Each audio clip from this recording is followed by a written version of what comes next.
Hello students, कैसे हैं आप लोग? I hope you all are fine and safe at your homes. Yes, so this news is for this actually we can say that this is the big latest update. ठीक है, this is for class 10th students जो इनका अभी board exam cancel हुए थे, तो उनके लिए सीबीएसई ने एक नया एक ऑब्जेक्टिव क्राइटेरिया हमें दे रखा है कि किस तरीके से हमें आपको इवैल्यूएट करना है, how to give you the marks. ठीक है, तो एक कंप्लीट सेट ऑफ पॉलिसी हमें मिल चुकी है पूरी in the form of the PDF, जिसे अभी हम डिस्कस करेंगे और आप लोग भी इसे अच्छे से सुनिए कि कैसे आपको मार्क्स मिलने वाले हैं. ठीक है, तो इसमें ऐसा बिल्कुल भी नहीं होगा कि जो बच्चा बिल्कुल लो है और उसे बिल्कुल हाई स्टैंडर्ड में पहुंचा दिया जाए और जो बहुत अच्छा बच्चा है उसको कहीं लो ना कर दिया जाए. तो ऐसा कुछ नहीं है, पासिंग क्राइटेरिया बहुत अच्छा सेट किया गया सीबीएसई के द्वारा. तो चलिए अब हम इसको देखते हैं किस तरीके से आपको मार्क्स मिलने वाले हैं. Let's start. And yes, of course this is for the students 2021 batch, not for this recent. जो अभी नए वाले स्टूडेंट्स हैं उनके लिए ऐसी कोई पॉलिसी नहीं आई है, तो ये पुराने बच्चों के लिए है जिनका एग्जाम कैंसिल हो गया था. Let us see in the brief. ये see this is a PDF near about 17 to 18 pages का है. ठीक है, तो इसमें सारी बातें अच्छे से ब्रीफ फॉर्म में डिस्कस करी गई हैं कि कैसे कैसे आपको मार्क्स हम अलोकेट करेंगे, कैसे आपको सीबीएसई के द्वारा मार्क्स मिलेंगे. And yes, on 20 June you will be getting your results. मतलब आपका ये डेट भी डिसाइडेड है कि अब कितनी तारीख को आपको रिजल्ट मिल जाएगा. तो लेट अस सी.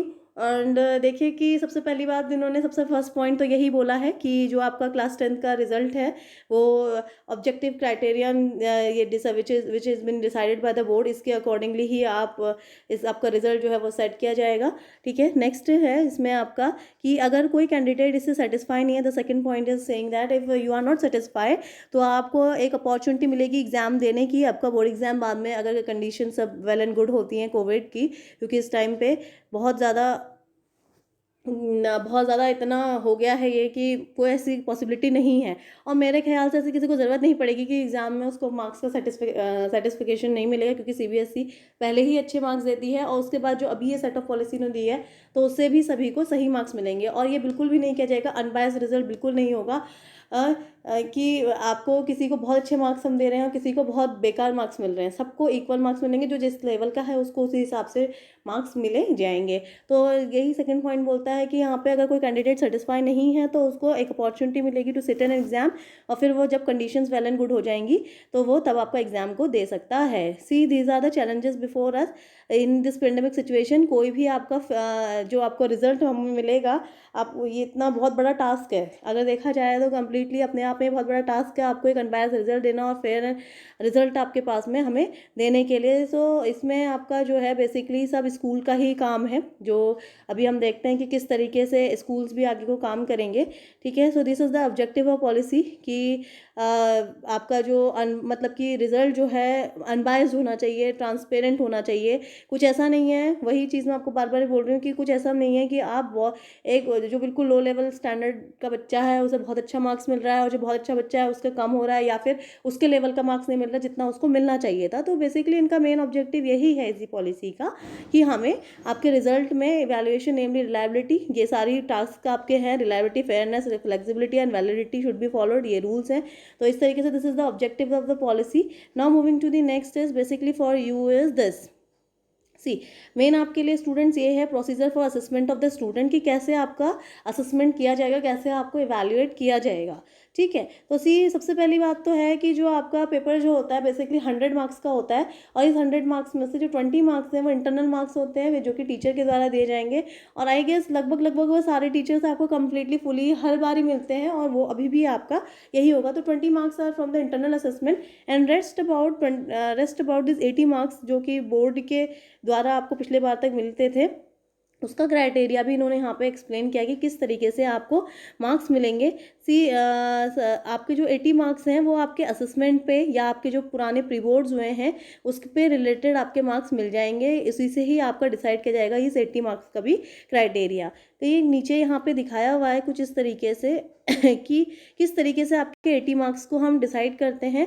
पहला है पीरियोडिक टेस्ट से, जो आपके प्रोडक्ट टेस्ट हुए होंगे स्कूल में 10 मार्क्स का वो है।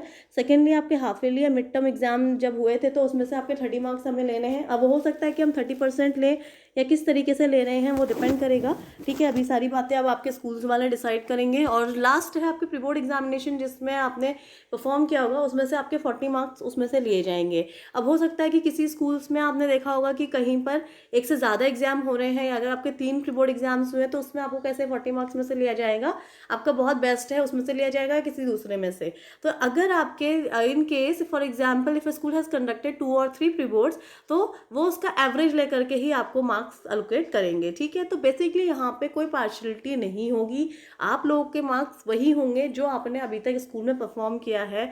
आप लोगों ने जैसी परफॉर्मेंस दी होगी, आपको जैसा काम होगा, जैसे आपके अभी तक मार्क्स आपको मिले हैं उसके अकॉर्डिंगली ही ये सारी चीज़ें डिसाइड करी जाएंगी, ठीक है। Now see for deciding all this there will be a committee, ठीक है, डिसाइडेड बाय द स्कूल, जो कि आपका स्कूल डिसाइड करेगा, ठीक है। तो जिसमें आपका प्रिंसिपल, आपके स्कूल के प्रिंसिपल एंड 7 टीचर्स रहेंगे जो कि सब्जेक्ट टीचर्स होंगे और 2 टीचर्स आपके बाहर से आएंगे। तो ऐसा भी नहीं है कि कोई टीचर अपने मन से ही आपको कुछ भी मार्क्स दे रहे हैं, तो ऐसा भी नहीं है। और जो आपके ये सेकेंड 2 टीचर्स आपके बाहर से आएंगे, ये सारी कमेटी एक जगह से बैठ करके सब आपका रिजल्ट डिसाइड करेगी, ठीक है। Now moving to the next is this, basically आपका रिकॉर्ड, ऑब्वियसली कि आपका रिकॉर्ड स्कूल में होना चाहिए। और इसमें इस पॉलिसी में ये बात भी कही गई है कि अगर आप तक अभी तक कोई एग्ज़ाम नहीं लिया है या आपने कुछ भी अभी ऐसा आपके कोई पीरियोडिक टेस्ट नहीं हुए हैं, कोई असेसमेंट नहीं हुआ है, कोई स्कूल्स होंगे अगर कि इनमें से कहीं एग्ज़ाम कंडक्ट ही नहीं हुए हैं, तो अभी हम उनसे ऑनलाइन या ऑफलाइन असेसमेंट उनसे ले सकते हैं, या अगर हम चाहते हैं तो उनका ऑनलाइन या ऑफलाइन एग्जाम्स को हम करवा सकते हैं, ठीक है। तो उसी के बेस पे फिर उसके बेस पे आपको 80 मार्क्स में से सारे के सारे मार्क्स को डिसाइड करा जाएगा, ठीक है। अब कहीं कहीं अगर आपको अब आप कहेंगे कहीं कहीं प्री बोर्ड्स ही नहीं हुए हैं, तो दैट स्कूल विल डिसाइड कि how they will take your pre boards, या फिर whatever they will do, वो सारी बातें जो होंगी आपके स्कूल्स पे ही डिपेंड करेगी, ठीक है। नेक्स्ट अगर हम इसमें देखते हैं, बेसिकली अगर आपका इसमें देखिए सबसे अच्छी बात यही लिखी हुई है कि दिस पॉइंट अगर आप लोग पढ़ें, that the subject wise marks assessed by the school for the 2021 should with in the range of +-2 obtained by the school in the reference year. That means कि अगर आपके ऐसा नहीं होगा कि पिछली बार तक बच्चा 40 मार्क्स लेकर के आ रहा है और आज उसके मैथ्स में 80 में से 70 मार्क्स आ गए, मतलब अगर हमने जो चेकिंग करी, जो वैल्यूएशन क्राइटेरिया हमें मिला हुआ है, इसमें भी अगर हम टीचर्स भी अगर अपने यहाँ से देंगे तो ऐसा बिल्कुल भी नहीं होना चाहिए कि रेफरेंसेस ईयर में अगर पुराने ईयर्स में उसके कम, मतलब वो बच्चा एवरेज है और आज आप उसको बिल्कुल इंटेलिजेंट क्वालिटी या you can say that first grade का अगर हम उसको A+ बना दे रहे हैं, अभी तक उसने स्कोर नहीं करा था ना, तो अगर उसके पुराने टेस्ट में कोई, क्योंकि रिकॉर्ड तो सब रहता है आपका, तो अगर ऐसा नहीं है तो ऐसा भी है कि आप ये चीज़ें आपके साथ बिल्कुल नहीं होंगी, ये सबसे बड़ी बात है, ठीक है। जैसा आपने परफॉर्मेंस दिया हुआ है उसी परफॉर्मेंस पे आपका रिजल्ट बिल्कुल तैयार किया जाएगा, ठीक है। Now moving to the next is, see one example is being given here. For example if the average, ये जो हम +-2 के बारे में बात कर रहे हैं कि आपको ज़्यादा मार्क्स नहीं, कम मार्क्स नहीं, मतलब आपका एवरेज मार्क्स मिलेगा 2021 का, जो मतलब अभी तक का आपने जो किया है वो सबका एवरेज मिलेगा। जैसे कि यहाँ पे एक्सप्लेन किया हुआ है कि फॉर एग्जाम्पल अगर आपका average marks, if the average marks obtained by you in mathematics and science is was 62 and 66 in the reference year respectively, ठीक है। अगर आपके इतने मार्क्स हैं तो the average in mathematics SSS जो होगा वो होगा 62, मतलब कि 62 की रेंज में +-2 हो सकता है, उससे ज़्यादा नहीं हो सकता है। That means it will very from 60 to 64 marks only.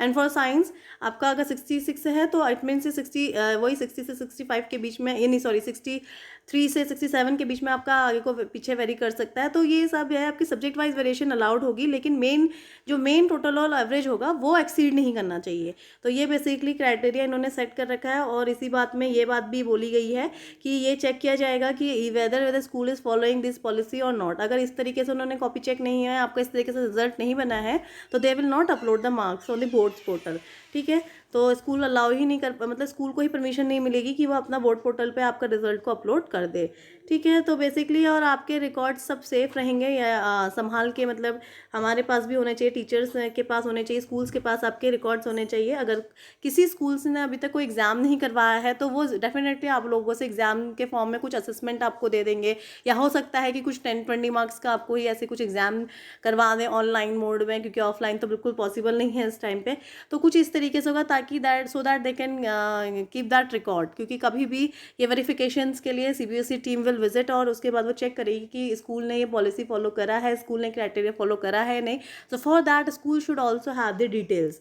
ठीक है. Now moving to the next is, see this is the verification by that CBSE.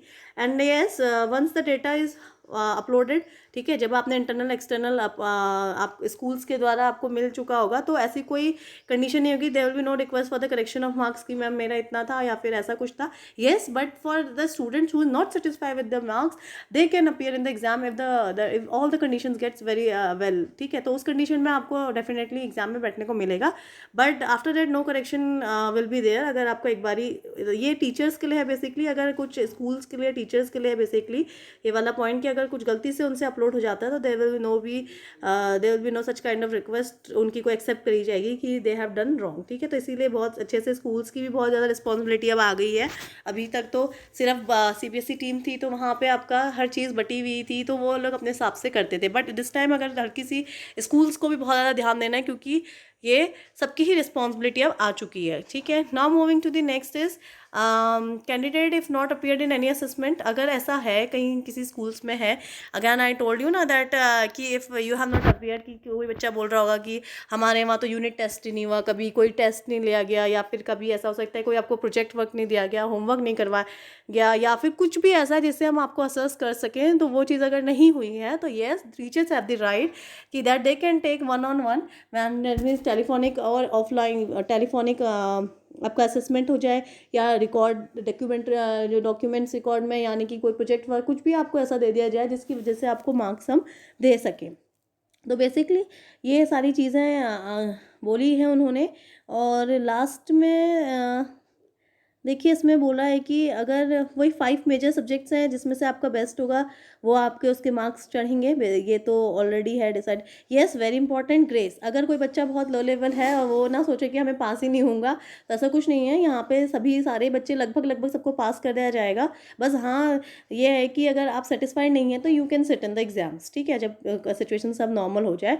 तो this is the basically grace wise policy. यहाँ पे आपको ग्रेस भी मिलेगा अगर कोई बच्चा ग्रेस के उससे पास हो रहा हो और बाकी क्वालिफाई, मतलब एग्जाम क्वालिफाई नहीं कर पाया है, जो क्राइटेरिया है जो सेट किया गया है उस पर वो क्वालिफाई नहीं कर रहा है, तो देयर विल बी ग्रेसिंग. तो grace marks will be given by the teachers only for that, so that student can pass.